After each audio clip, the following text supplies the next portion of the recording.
Je reviens sur la question essentielle, comment dirais-je, de, de l'abolition de certaines barrières à certaines phases et du retour de d'autres barrières à d'autres phases. Comme je disais l'autre jour, il n'y a pas abolition, ça ne veut rien dire. Il y a abolition dans un domaine et inversement, pas dans un autre domaine, et inversement. Alors je dirais que en phase solsticiale, on va nier, on va essayer de passer outre à toutes les différences de type sexuel, racial et de haut potentiel, si on peut dire. Moi j'appelle ça le génie. On va considérer que ce sont des épiphénomènes sans importance, et même des constructions superficielles, artificielles.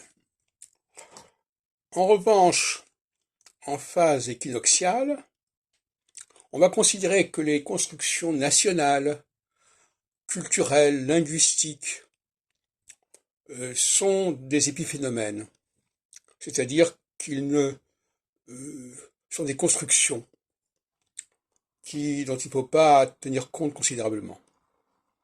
Alors je prendrai quelques exemples dans les deux directions. En 1957, le traité de Rome, en phase équinoxiale,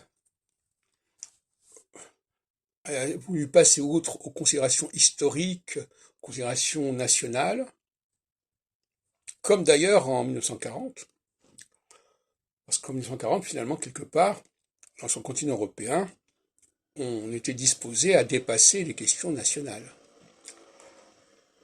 Inversement, en phase équinoxiale, alors ça, les phases équinoxiales, on vient d'en parler, c'est-à-dire qu'on ne tiendra pas compte spécialement des différences linguistiques, des différences culturelles, voire même des différences religieuses. Alors en phase solsticiale, c'est l'inverse. En phase solsticiale, on dira que les différences d'ordre sexuel, d'ordre racial, d'ordre cérébral, si on pourrait dire, de génie, etc., c'est quelque chose de secondaire, que ce qui est important, ce sont les différences sociales, nationales, religieuses, culturelles.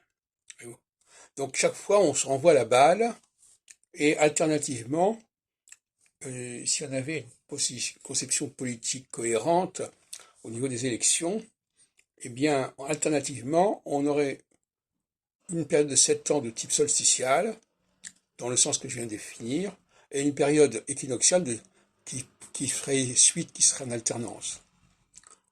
C'est comme ça que ça devrait se passer. Or, actuellement, c'est pas du tout le cas.